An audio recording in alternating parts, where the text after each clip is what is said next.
Teoria e prática. Ouvir e agir. Saber e viver. Crer e fazer. Nenhuma dessas ideias funciona sem a outra. Para praticar, eu preciso ouvir. Para viver, eu preciso saber. Sabedoria para a vida.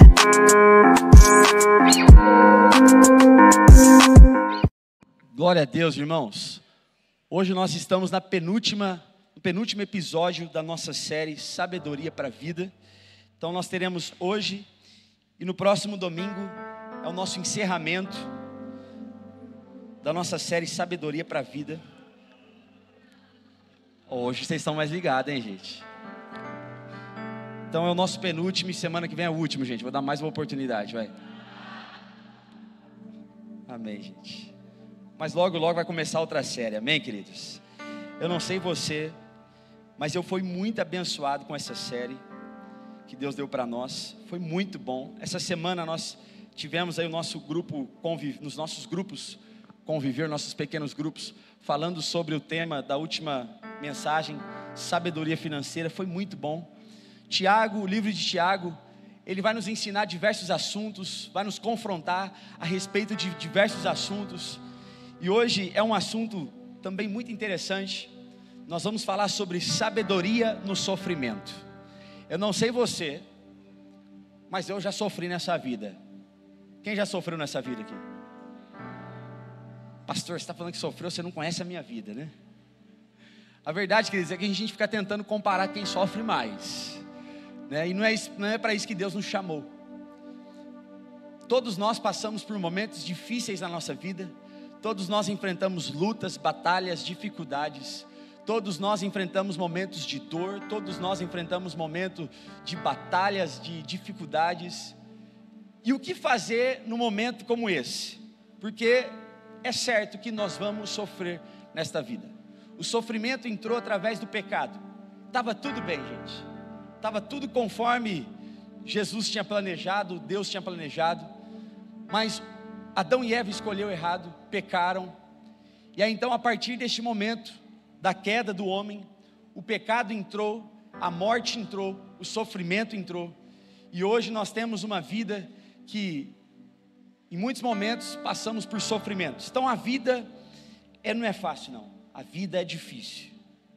E se um dia você ouviu um evangelho barato, falando que se você viesse para a igreja, a sua vida se tornaria uma vida fácil, mentiram para você. E nesta manhã eu quero conversar um pouco com você sobre isso. Que Deus nunca prometeu, Jesus nunca prometeu que seria fácil. Não foi isso que Deus prometeu. Um evangelho que nós creríamos, e a partir daquele momento que você cresce nesse evangelho, você nunca mais ia passar por sofrimento, você nunca mais ia passar por dificuldade. Isso é mentira. Mas em todo o tempo Jesus nos prometeu que estaria conosco em meio às tempestades, em meio às provas, em meio ao sofrimento, em nome de Jesus, amém? Eu não sei você, mas eu tenho experimentado o poder de Deus em meio às provas, sofrimentos, às dificuldades da minha vida.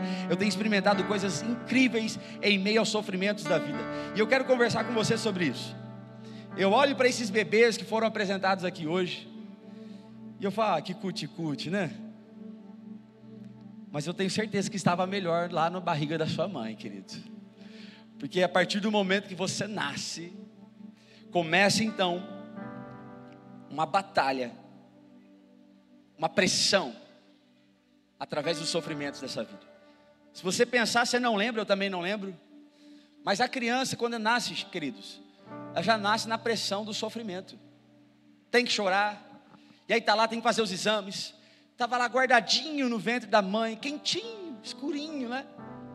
No aconchego dele, de repente, aparece uma luz tão forte, ele começa a chorar. Se ele não chorar, o médico dá um tapinha na bundinha para ele chorar. E aí tem que começar lá. Eu lembro quando o Arthur nasceu, ele não chorava, gente. O menino nasceu roxo, porque passou do tempo. Nasceu roxo, não deixou a gente nem tirar uma foto. junto com aquela foto, né, tão bonita, a mãe lá quase morrendo, e aí tira lá a selfie com a criança. Não deu nem tempo de tirar essa foto, porque já teve que fazer um outro procedimento, e ali já começou o sofrimento da vida, a pressão de crescer. E aí eu lembro que o Arthur nasceu, e ele nasceu com a glicose baixa, então ele dormia muito, ele precisava acordar para mamar, e ele não queria mamar, e aí a gente... aquela pressão de sofrimento, meu Deus, a gente está feliz porque o menino nasceu, mas olha só, ele nasceu já na pressão de sofrimento, todo mundo chorando, orando, porque precisava reagir, porque senão ia precisar internar na UTI, um sofrimento que só. Então a criança já nasce já debaixo dessa coisa de sofrimento, de pressão, de olha, tem que ir, se você parar a vida vai te engolir. Então nós somos tomados o tempo inteiro por essa pressão do sofrimento. E aí em todas as etapas da vida nós temos os estágios de sofrimento, em todo o tempo. Tudo bem que o sofrimento de um bebê não se compara com o sofrimento de alguém que talvez está no final da vida, aonde agora já está todo debilitado, aonde já não tem mais tanta força para caminhar, não tem tanta força para andar, agora ele depende de algumas pessoas para te ajudar. Então em todas as etapas da vida nós temos os estágios do sofrimento. Chegamos à conclusão que todas as pessoas sofrem, todos nós. Se você falar que você nunca sofreu algo na sua vida, que seja algo bem pequeno, isso não é verdade. Todos nós passamos por algum tipo de sofrimento. Então, naturalmente, nós não gostamos de sofrer. Ninguém gosta de sofrer na vida. Mas de forma sobrenatural, o sofrimento, queridos, gera coisas boas em nós, porque não existe crescimento sem sofrimento. E Tiago vem nos ensinar isso. Tiago vem escrever para uma igreja que estava em sofrimento. Não existe crescimento sem sofrimento. Nós carregamos marcas em nossas vidas que o sofrimento trouxe para nós. Nós carregamos talvez coisas em nossa vida que o sofrimento de quando a gente era criança marcou as nossas vidas, e até hoje a gente caminha passos de marcas que a vida trouxe para nós. Alguns já curados, outros já restaurados, mas talvez existam pessoas aqui nessa manhã que carregam marcas de um sofrimento na alma, de um sofrimento no físico, que estão carregando sequelas do passado por causa de algum tipo de sofrimento que passou. Todos nós sofremos na vida, e por isso nós precisamos de sabedoria em meio aos sofrimentos. Repita isso comigo: eu preciso de sabedoria em meio aos sofrimentos. Queridos, o melhor cenário para o ser humano aprender, crescer, é através do sofrimento. O sofrimento é uma escola acelerada da vida. O sofrimento, queridos, adianta o nosso amadurecimento. O que a gente demora anos e anos para aprender, com o sofrimento a gente aprende em poucos dias. Eu não sei se você compartilha dessa verdade comigo. Os momentos de maior sofrimento da sua vida, quantas coisas você aprendeu, quantas lições nós podemos tirar de momentos que nós sofremos, de batalhas que nós enfrentamos, mas que depois daquela batalha, depois daquele sofrimento, depois daquela tempestade, você pode respirar e falar assim: eu aprendi muita coisa, inclusive a ser mais forte, a ser mais determinado depois desse sofrimento. Eu conheço pessoas que sofreram acidentes, e a vida dessa pessoa não era uma vida tão boa assim, não se importava com detalhes da vida, e essa pessoa sofre um acidente, fica acamada, fica internada, quase morre, sofrendo, chorando. Mas depois que tudo isso passa, essa pessoa aprende agora a valorizar coisas pequenas da vida, aprende a valorizar pessoas, aprende a valorizar momentos. Ou seja, o sofrimento, ele tem uma parcela, uma grande parcela de gerar algo bom em nós. Posso ouvir um amém por isso? Meus irmãos ficam até preocupados de dar amém. Vai que eu falo amém, e aí Deus começa o sofrimento.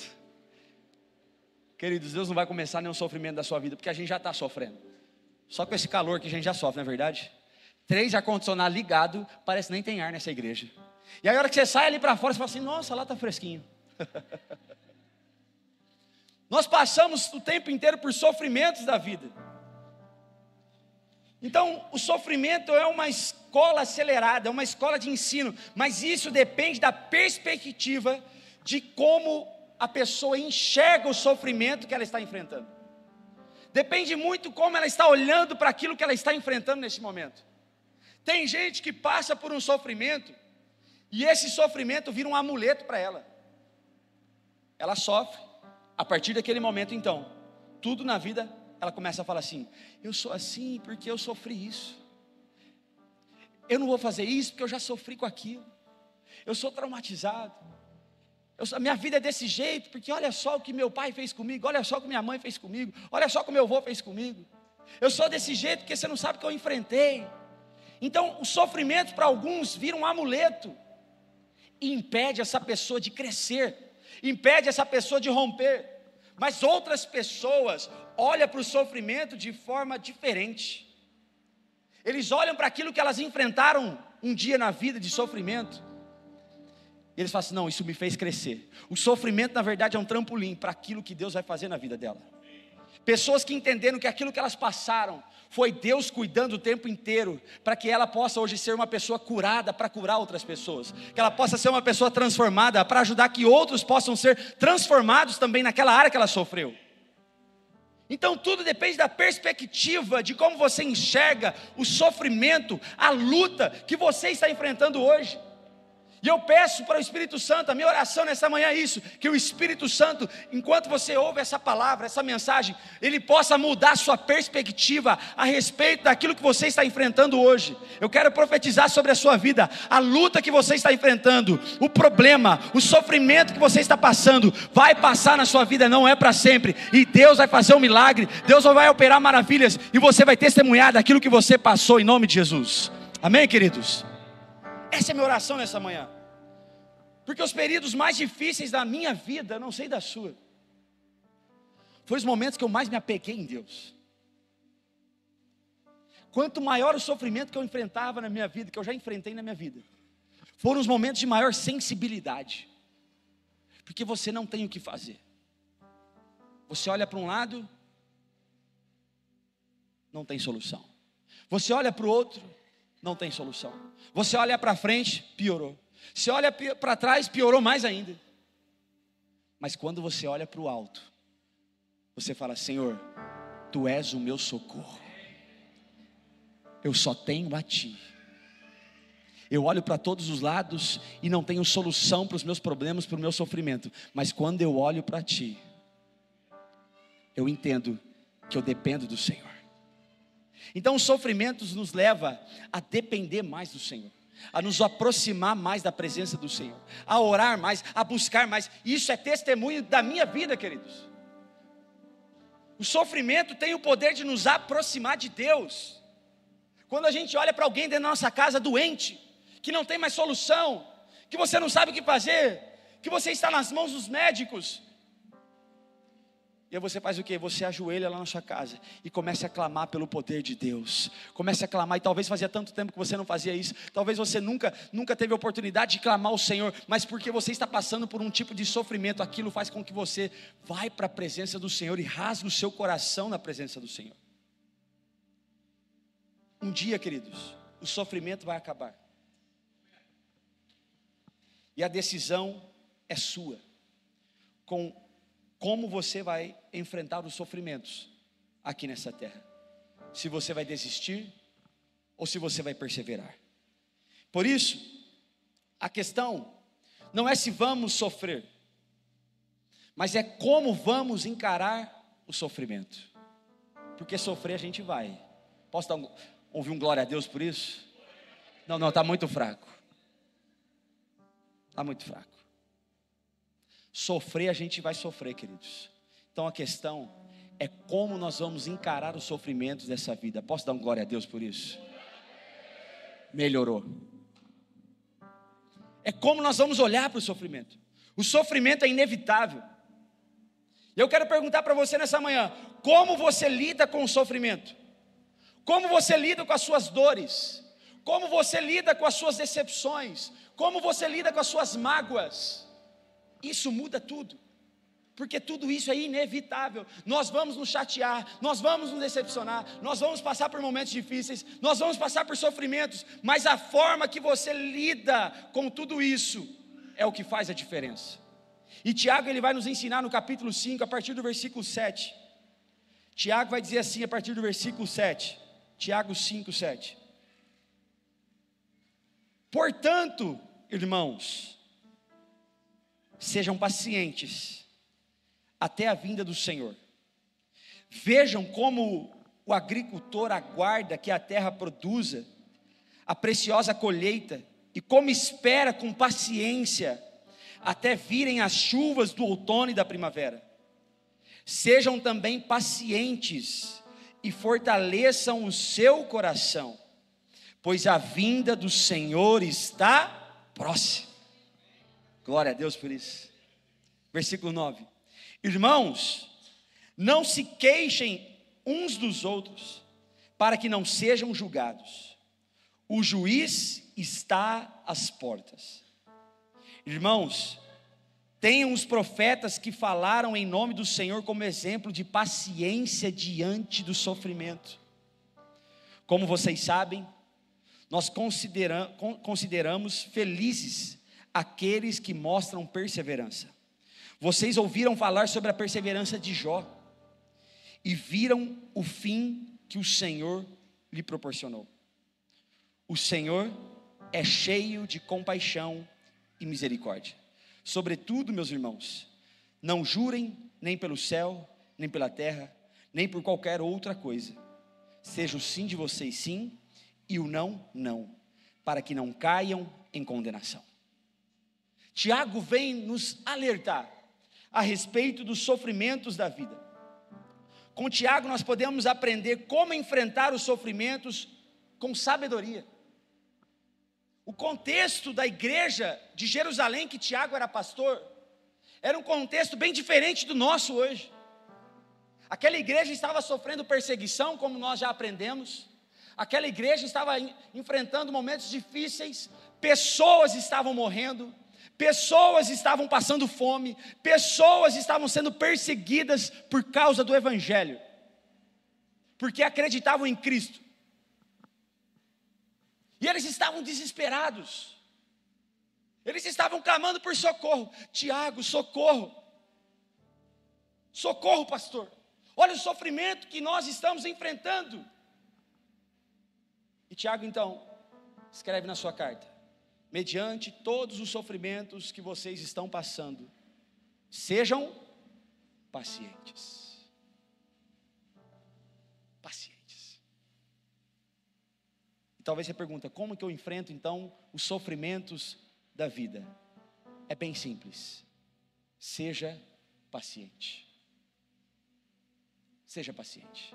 Talvez você imagine assim: não, o pastor vai entregar uma fórmula hoje de como eu vou resolver os meus problemas, de como eu vou enfrentar o sofrimento, de como eu vou passar por tudo que eu estou passando.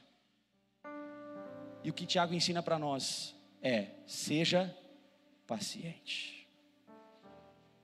Vira para a pessoa do seu lado e fala assim: você precisa de paciência. Paciência, querido. Paciência.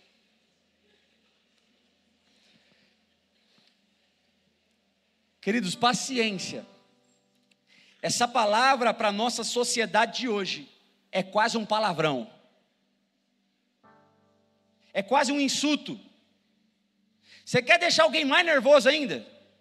É quando alguém está brigando, e você vira para ela e fala assim: nossa, tenha paciência. Ela não se ofenderia se você xingasse ela, mas como você pediu paciência, parece que você ativou um trem que ficou mais...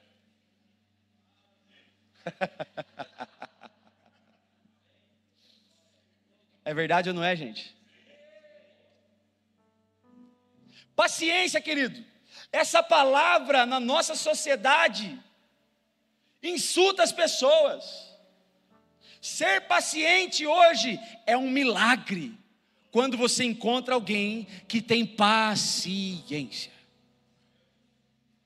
Quando você encontra um marido que tem paciência com a esposa antes de vir para o culto. Porque ela quer arrumar, ela troca de roupa 10 vezes. Eu vou aproveitar que minha esposa está aqui, eu vou falar. Ela troca de roupa umas 10 vezes. As 10 vezes ela pergunta: tá bom essa? Tá bom, meu, para mim as 10 estava boa. Tá bom, tá bom. E no por último, ela vai com a primeira. Haja paciência. Paciência, querido. É uma coisa rara. Paciência com quem a gente não conhece. Paciência com quem a gente sabe que não vai nos beneficiar em nada. Paciência. Tudo está sendo pensado e programado na nossa geração para esperarmos cada vez menos. Tudo está sendo programado e pensado para a gente cada vez menos enfrentar fila. Nós estamos numa sociedade, numa geração que não sabe esperar. A nossa cultura é tudo para ontem. Nós não queremos filas. Nós pedimos a comida e se demorar mais que 30 minutos a gente fica bravo. Coitado dos donos de restaurante que a gente tem aqui, né? Né, irmão Elcio? Demora, falou 45 minutos, 46 o telefone toca. Cadê a minha esfirra? Nós vivemos numa sociedade onde nós não queremos filas. Nós pedimos comida pelo celular e nós queremos que em 10 minutos esteja em casa. A geração do instantâneo, a geração que não sabe esperar por nada, a geração que nós temos os celulares de última geração. Mas se ele dá uma travadinha, irmão, a gente fica bravo. E a gente reclama: poxa, paguei tantos R$1.000 nesse celular. Porque não existe mais celular de menos de 1.000, gente. Eu não sei, não existe.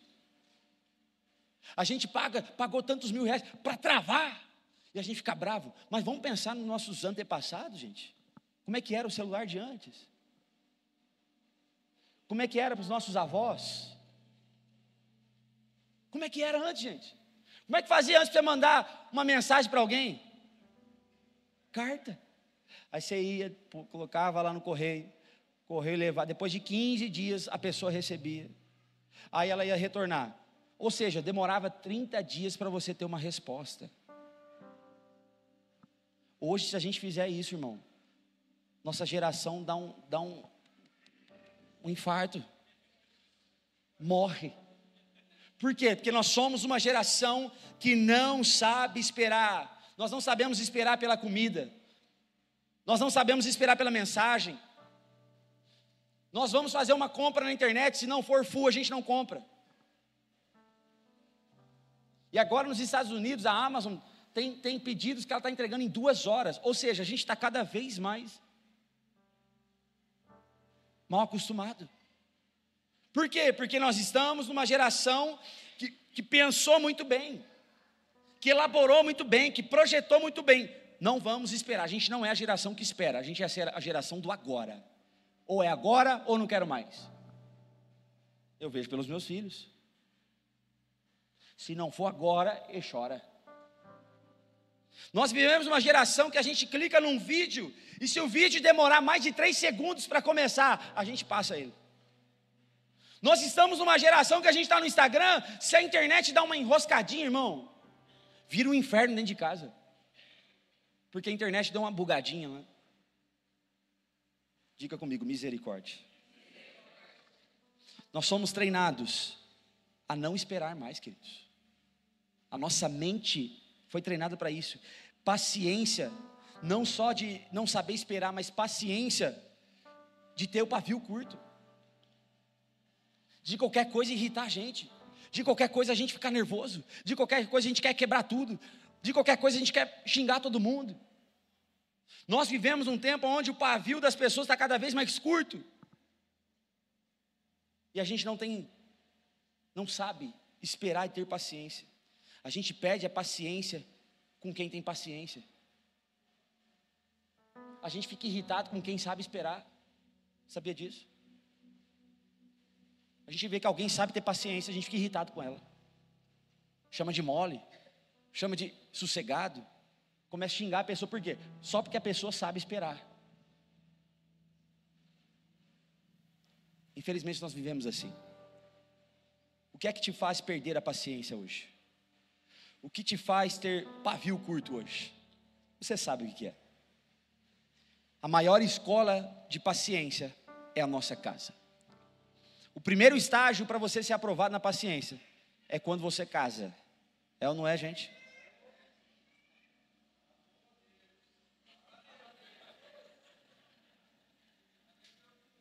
Nós casamos e começa então a nossa escola de paciência. E aí passam uns anos, a gente vai aprendendo a ser paciente. E aí a gente vai para um segundo nível, segundo estágio. É quando os filhos nascem.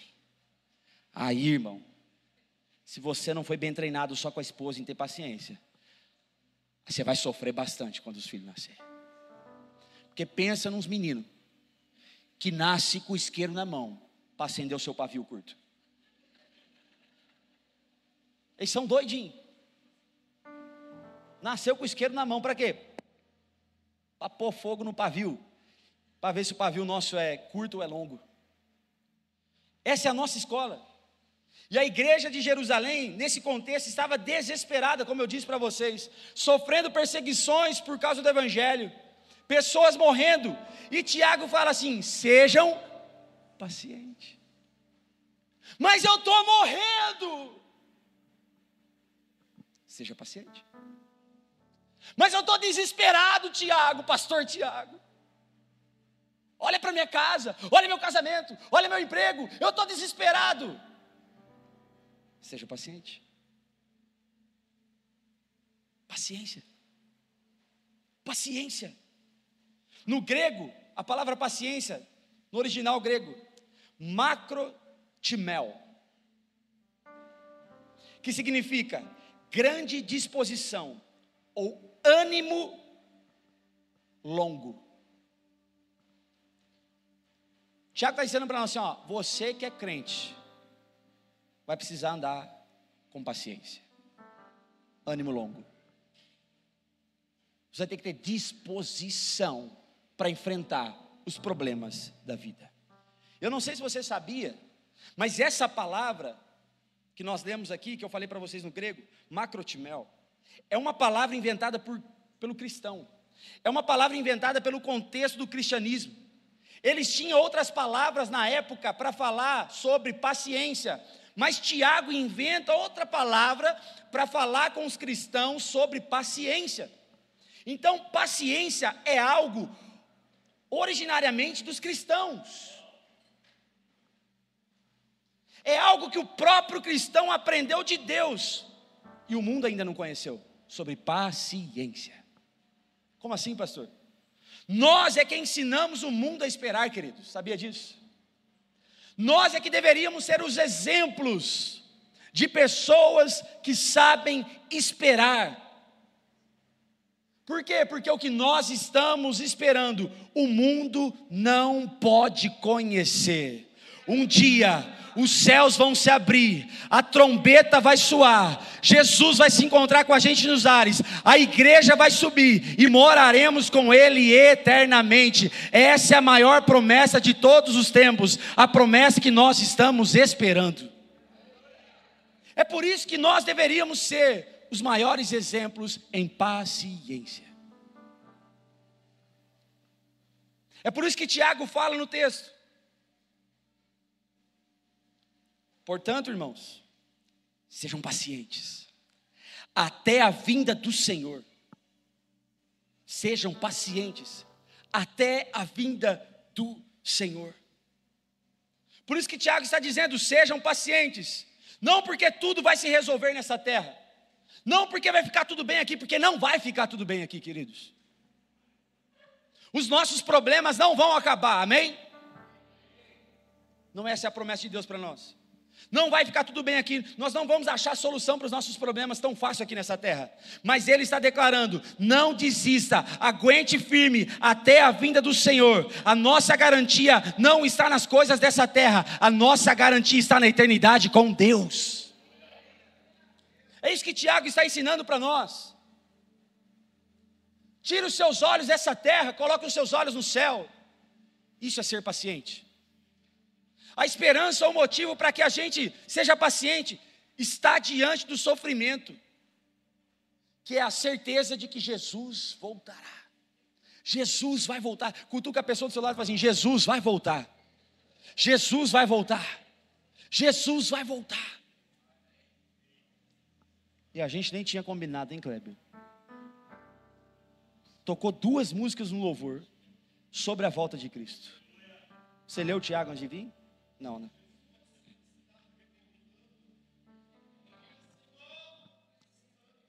Essa é a maior verdade sobre as nossas vidas. Jesus está voltando. Mas os impacientes, aqueles que não sabem esperar, aqueles que não sabem ficar quietinho esperando, aqueles que se entregam mediante os sofrimentos, aqueles que abandonam a Cristo mediante os sofrimentos, aqueles que desistem da fé mediante o sofrimento, aqueles que saem da igreja mediante os sofrimentos, esses não herdarão o reino dos céus. Não herdarão. E é isso que Tiago está nos ensinando. Que nós temos que ter um pavio. O pavio da paciência. Mas esse pavio não pode ser curto. Esse pavio tem que ser longo.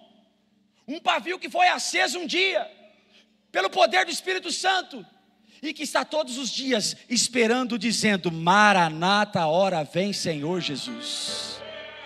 Sabe como nós enfrentamos os problemas, os sofrimentos dessa vida? É entendendo que tudo isso aqui é passageiro, tudo isso aqui vai passar. Um dia não haverá mais tristeza, um dia não haverá mais morte, um dia não haverá mais doença, um dia nós estaremos com Jesus lá no céu, na eternidade, e lá não haverá mais nada disso. Um dia todo sofrimento vai cessar. Se você crê nessa verdade, aplauda o Senhor o mais forte que você puder e glorifique o nome dEle.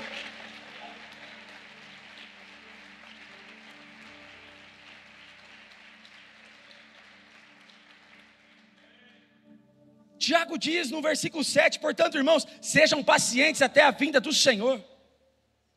Vejam como o agricultor aguarda que a terra produza a preciosa colheita, e como espera com paciência até verem as chuvas do outono e da primavera. Tiago está dizendo, dando um exemplo para nós sobre o agricultor. O agricultor é um bom exemplo de alguém que é paciente. O agricultor, ele reage mediante aquilo que Deus faz, queridos. Ele não reage mediante as circunstâncias, ele não reage mediante os problemas, os sofrimentos. O agricultor, ele reage mediante aquilo que Deus faz. Ele faz a sua parte. Ele prepara a terra, ele deixa a terra boa, ele planta a semente, ele rega, ele conta com a chuva. Mas quem faz o trabalho dessa semente brotar não é ele. Quem dá o fruto não é ele. Ele só sabe fazer uma coisa: esperar agora. Agora que eu fiz a minha parte, agora que eu preparei a terra, agora que eu plantei, agora que eu reguei, agora eu não posso fazer mais nada. Agora eu só espero. Por isso que ele usa o agricultor como exemplo, porque o agricultor reage àquilo que Deus faz. Ele não reage mediante as circunstâncias. Mas falaram que não vai chover mais. Mas falaram que a terra é ruim. Não importa o que falaram, eu vou mediante a minha fé em Cristo Jesus. Ele disse que voltaria, e eu estou aqui esperando ele voltar com paciência. Paciência. Paciência. Ele não está vendo a semente brotar, ele não está vendo o que está acontecendo debaixo da terra, mas ele confia. E assim deve ser nos nossos sofrimentos. Senhor, eu não estou vendo a solução, eu só vejo o problema. Senhor, eu estou sofrendo com isso, eu estou ferido, machucado, eu estou passando por dor, mas eu confio no Senhor. Os meus olhos carnais estão vendo coisas terríveis, mas os meus olhos espirituais estão olhando para a eternidade e está esperando com paciência o Senhor voltar para me buscar. Isso é ter paciência, queridos. Talvez você pergunte nessa manhã: mas pastor, eu tenho esperado com tanta paciência e as coisas não acontecem. Eu tenho esperado tanto pela conversão do meu marido, isso não acontece. Eu tenho esperado tanto pelos meus negócios, para um desatar dos meus negócios, isso não acontece, pastor. Querido, se você fez a sua parte, agora espere com paciência. Se você já orou pela sua esposa, pelo seu marido, agora espere com paciência. Se você já colocou o seu filho diante do Senhor, agora espere com paciência. Se você já colocou os seus negócios diante do Senhor, espere com paciência. A promoção que você tanto quer no seu trabalho, se você já orou, já fez de tudo, se já se capacitou para isso, já estudou para isso, agora espere com paciência. Não tire os olhos de Deus, não coloque os olhos da circunstância. Se você plantou a semente, agora descansa, confia. O responsável pelo milagre é Jesus Cristo, e vai acontecer no tempo certo, em nome de Jesus. Mas para isso precisamos de paciência. Em Apocalipse capítulo 21, versículo 4. Apocalipse 21, versículo 4. Diz assim: Ele enxugará dos seus olhos toda lágrima. Não haverá mais morte, nem tristeza, nem choro, nem dor, pois a antiga ordem já passou.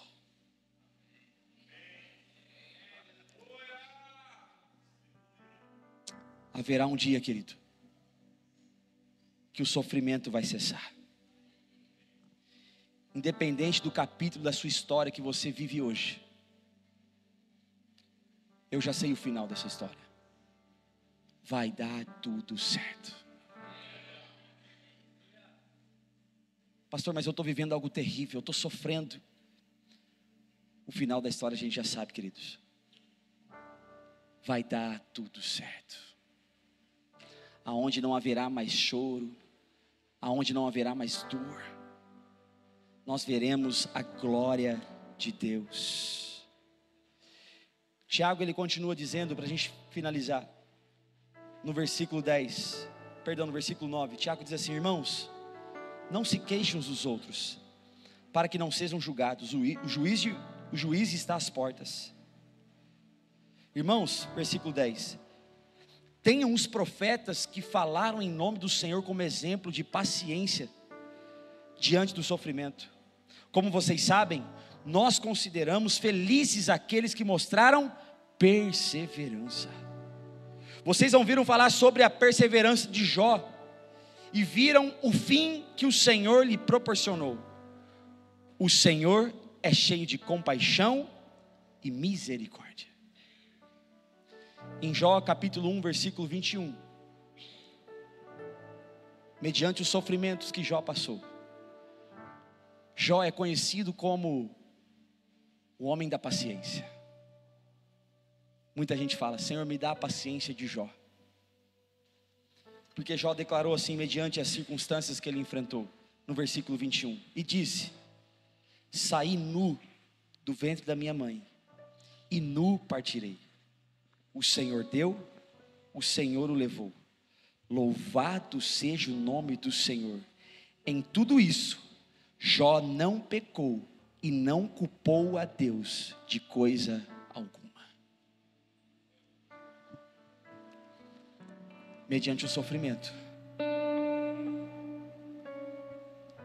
mediante as lutas, mediante as batalhas, o que Deus espera de nós é um posicionamento como o posicionamento de Jó.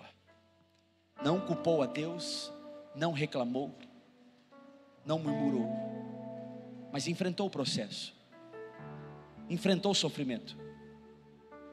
E no final Jó declara: antes eu conhecia Deus de ouvir falar, mas agora que eu enfrentei as maiores batalhas da minha vida, os maiores sofrimentos da minha vida, eu não te conheço, Deus, apenas de ouvir falar, agora eu posso te ver. Jó conseguiu enxergar no meio dos problemas, no meio do sofrimento, ele conseguiu enxergar o cuidado de Deus na vida dele, na casa dele. Tudo depende do jeito que você olha para o seu sofrimento. Tim Keller declara: Jó nunca soube a razão do seu sofrimento, mas ele viu a Deus, e isso foi o suficiente. Talvez você tenha tantas perguntas: por que eu passo por isso? Por que eu estou enfrentando isso? Por que eu estou sofrendo assim? Por que minha casa está assim? Por que meu casamento está assim? Por que meu filho está assim? Deus está chamando você para parar de entender o porquê você está enfrentando, mas Ele está te chamando para passar a enxergar Deus no meio do sofrimento, a procurar Deus no meio do sofrimento, porque isso já é suficiente para nós.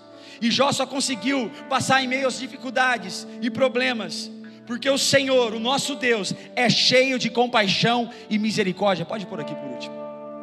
Tiago diz isso no versículo 11. No versículo 11 ele diz assim, ó: o Senhor é cheio de compaixão e misericórdia. Sabe por que você vai enfrentar o sofrimento que você está enfrentando? Sabe por que você vai vencer as batalhas que você está enfrentando? Sabe por que você vai sair desse problema que você está hoje? Porque o Senhor é cheio de compaixão e misericórdia. Eu quero convidar você nessa manhã, em meio aos problemas, em meio às tempestades, em meio ao sofrimento, a parar de reclamar e a começar a clamar pela compaixão e pela misericórdia de Deus, e dizer: Senhor, a tua graça me basta. Eu não quero entender o porquê está acontecendo isso, eu só quero enxergar você no meio de tudo isso, Senhor. Fique de pé no seu lugar.